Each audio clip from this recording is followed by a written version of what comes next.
Well, hi, Michael here, looking today at Psalm 78.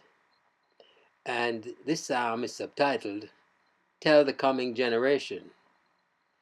But today we're going to complete the reading of the psalm in totality. So we're going to be reading from verse 37 down to verse 72. So let's start then at verse 37. Their heart was not steadfast towards him. They were not faithful to his covenant. Yet he, being compassionate, atoned for their iniquity, and did not destroy them. He restrained his anger often, and did not stir up all his wrath. 39. He remembered that they were but flesh, a wind that passes and comes not again. How often they rebelled against him in the wilderness, and grieved him in the desert. They tested God again and again, and provoked the Holy One of Israel.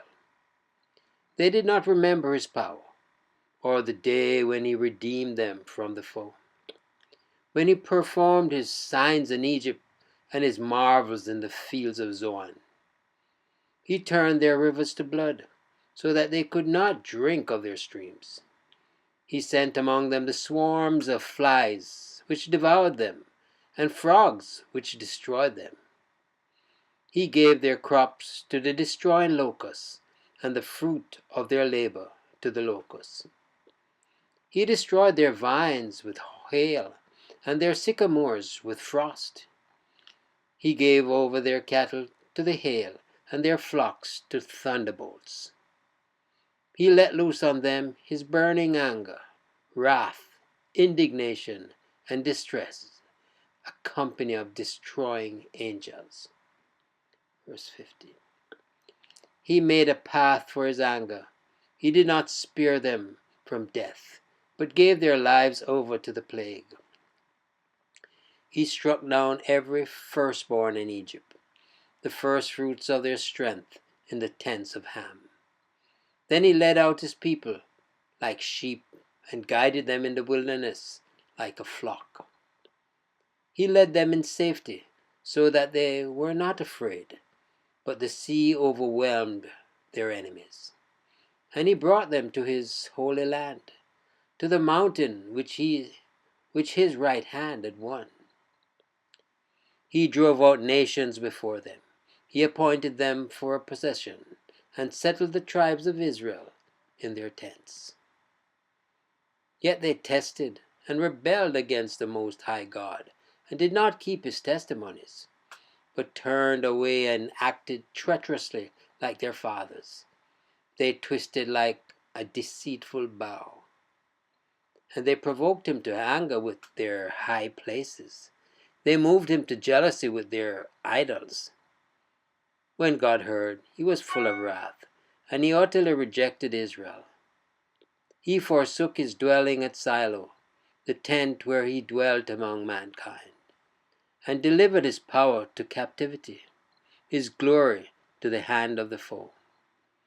He gave his people over to the sword, and vented his wrath on his heritage. Fire devoured their young men, and their young women had no marriage song. Their priests fell by the sword, and their widows made no lamentation. Then the Lord awoke us from sleep, like a strong man shouting because of wine. And he put his adversaries to rout, and put them to everlasting shame. Verse 6 and 7.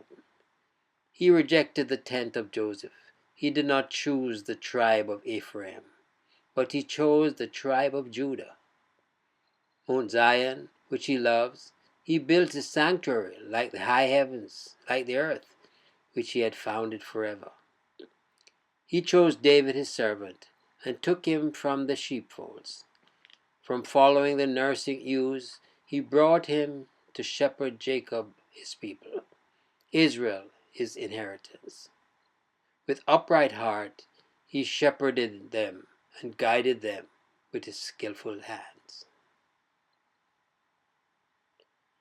Yes, trust you enjoyed our completing the reading on Psalm 78.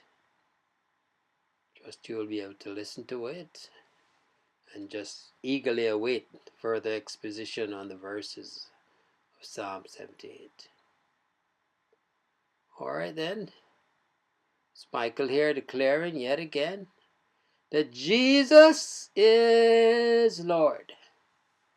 And until next time, be blessed.